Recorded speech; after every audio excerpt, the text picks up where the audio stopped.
এই পর্বে আমরা আইডি এবং ক্লাস অ্যাট্রিবিউটের ব্যবহার দেখব। তো মনে করুন এই জায়গায় আমাদের একটা ডিজাইন রয়েছে। তো এইখানে আমরা দেখতে পাচ্ছি একটা টাইটেল রয়েছে, এখানেও আমরা দেখতে পাচ্ছি একটা টাইটেল রয়েছে, বাট এই সেকশনের ব্যাকগ্রাউন্ড কালার আর এই সেকশনের ব্যাকগ্রাউন্ড কালার কিন্তু ভিন্ন, যার কারণে আমাদের এখানে ফন্টের কালারটা কিন্তু ভিন্ন করতে হয়েছে। আদারওয়াইজ কিন্তু আমরা এভাবে সুন্দর করে উপস্থাপন করতে পারতাম না। তো আমি যেটা বোঝাতে চাচ্ছি, এখানে যে টাইটেলটা দেখতে পাচ্ছি এই টাইটেলের ফন্ট স্টাইল, ফন্টের সাইজ, এই জিনিসগুলো কিন্তু সেম এইটার সাথে। এখানেও কিন্তু যে ফন্ট সাইজ ইউজ করা হয়েছে এখানেও সেই ফন্ট সাইজ ইউজ করা হয়েছে, এখানে যে ফন্ট ফ্যামিলি ইউজ করা হয়েছে এখানেও সেই ফন্ট ফ্যামিলি ইউজ করা হয়েছে। আপনারা যদি একটু সুন্দর করে খেয়াল করেন তাহলে দেখতে পারবেন যে এইখানের কিছু কিছু স্টাইল এইখানের কিছু কিছু স্টাইলের সাথে সম্পূর্ণ মিল, বাট এইখানের ফন্টের কালারের সাথে এখানের ফন্টের কালারের কিন্তু ভিন্নতা আছে। তো এখান থেকে আমরা বুঝতে পারি যে সেম জিনিসের কিন্তু কিছু কিছু স্টাইল কিছু কিছু সময়ে আলাদা করার প্রয়োজন হয়। তো এই যে আলাদা করা, এই আলাদা করার ক্ষেত্রে আমাদের এই আইডি এবং ক্লাসের প্রয়োজন হয়। তো চলুন আমরা একটা HTML ফাইলে গিয়ে এই ব্যাপারটা আরও ক্লিয়ার করার চেষ্টা করি। তো আমরা কোড এডিটর ওপেন করছি, ওপেন করার পর দেখতে পাচ্ছি এখানে একটা ফাইল আছে, অনেকগুলো h1 ট্যাগ নেওয়া আছে। তো আমরা যদি এই যে ডিফারেন্স অফ 3 CSS ফাইল, যে ফাইলটা আমরা এর আগে কোনো একটা পর্বে ক্রিয়েট করছিলাম, তো আমরা যদি এই ফাইলটাকে একটু ওপেন করি, ওপেন করে এখানে আমরা আমাদের আজকের এই ব্যাপারটা ক্লিয়ার করতে পারি। তো এই যে এখানে যে এই ফাইলটা আছে এটাকে আমরা ওপেন করছি, ওপেন করার পর দেখতে পাচ্ছি যে এখানে সেম স্টাইলের অনেকগুলো h1 ট্যাগ রয়েছে। তো আমরা যদি চাই যে এর ভেতর থেকে আমরা কোনো একটা ট্যাগকে একটু ভিন্ন স্টাইল দিব, তো সেই ক্ষেত্রে কিন্তু আমরা সেটা করতে পারি।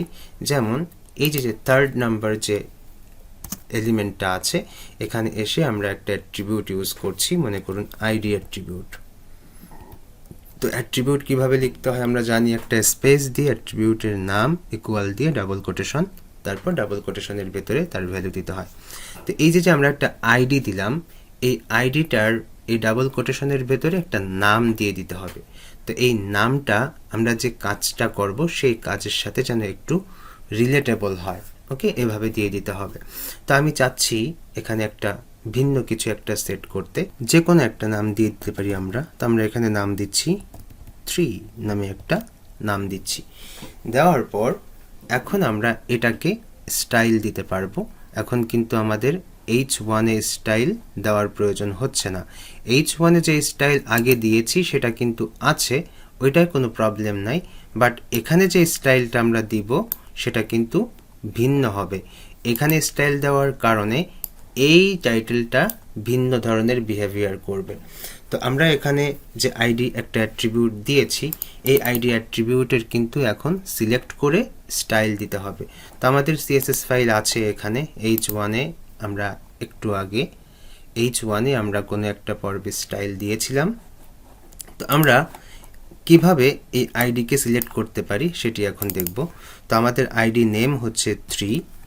এখন আমরা এখানে এসে আমাদের ওই আইডি নেমটা এখানে দিয়ে দিতে হবে। দিয়ে আমরা যদি এখানে CSS কোড লিখি তাহলে কিন্তু কাজ করবে না, ওকে।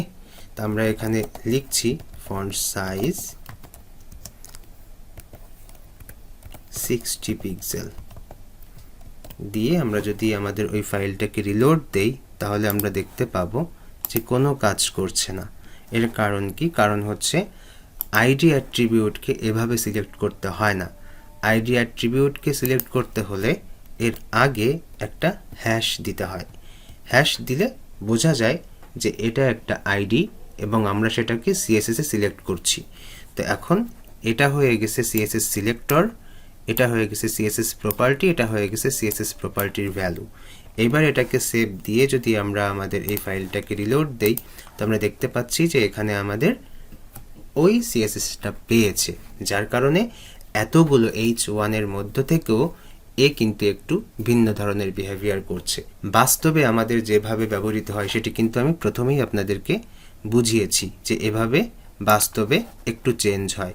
মনে করুন এই যে এখানের কালারটা আর এখানের কালারটা আমাদের চেঞ্জ হয়েছে শুধুমাত্র এই ভিন্ন ধরনের বিহেভিয়ার করতে পারার কারণে। ওকে, তো আমরা আইডির কাজটা দেখলাম। তো ক্লাসের কাজটাও এভাবে সেম, পারপাসটাও এমন, বাট এই দুটার মধ্যে একটা পার্থক্য আছে। আগামী পর্বে আমরা এই ক্লাস এবং আইডি অ্যাট্রিবিউটের ভেতরে যে পার্থক্য আছে সেটি আমরা দেখব। তো চলুন আমরা এই পর্বে ক্লাসের ব্যবহারটাও একটু দেখে আসি। তো মনে করুন এই জায়গায় আমাদের যে ফাইল আছে, এই ফাইলে আমরা এখানে আইডি না দিয়ে ক্লাস অ্যাট্রিবিউট ইউজ করছি। ওকে, তো ক্লাস অ্যাট্রিবিউট ইউজ করার ফলে আমাদের এখানেও একটু চেঞ্জ করতে হবে। তো আমি এটাকে একটু সেভ দিচ্ছি। সেভ দেওয়ার পর যদি রিলোড দেই তো দেখতে পাবো আমাদের এটি কিন্তু আর থাকবে না, এই যে চলে গেল। কারণ আমরা এখন কিন্তু আইডিকে চেঞ্জ করে দিয়ে ক্লাস লিখে দিয়েছি। তো ক্লাসকে সিলেক্ট করার সিস্টেমটা কিন্তু আবার আলাদা। তো এই ক্লাস নেম ওখানে নেওয়া আছে, বাট যেহেতু ক্লাস সেহেতু হ্যাশ না দিয়ে আমাদের এখানে ডট দিয়ে দিতে হবে। তাই আমরা ডট দিয়ে দিচ্ছি। তাহলে কি বুঝলাম? আইডিকে সিলেক্ট করার জন্য আমাদের হ্যাশ দিতে হয় এবং ক্লাসকে সিলেক্ট করার জন্য আমাদের ডট দিতে হয়। আবারও বলি, ক্লাসকে সিলেক্ট করার জন্য আমাদের ডট দিতে হচ্ছে, আইডিকে সিলেক্ট করার জন্য আমাদের হ্যাশ দিতে হচ্ছে। এই দুইটা হচ্ছে দুইটা অ্যাট্রিবিউটের জন্য পার্থক্য। এতটুকু মনে রাখলেই চলবে। তো আমরা এটাকে সেভ দিচ্ছি। সেভ দেওয়ার পর আবারও এখানে এসে রিলোড দিচ্ছি। দেখতে পাচ্ছি আমাদের এটা কিন্তু কাজ করছে। তো অনেকগুলো সেম স্টাইলের ভেতরে যদি হালকা একটু ভিন্ন কোনো স্টাইল দিতে চাই, সেক্ষেত্রে কিন্তু আমরা এই আইডি এবং ক্লাসের ব্যবহার করে থাকি। তো আমরা যেহেতু ইনলাইন সিএসএস দিচ্ছি না, সেহেতু আমরা এভাবে আইডি এবং ক্লাস নিয়ে আমরা এই পার্থক্যগুলো করতে পারি।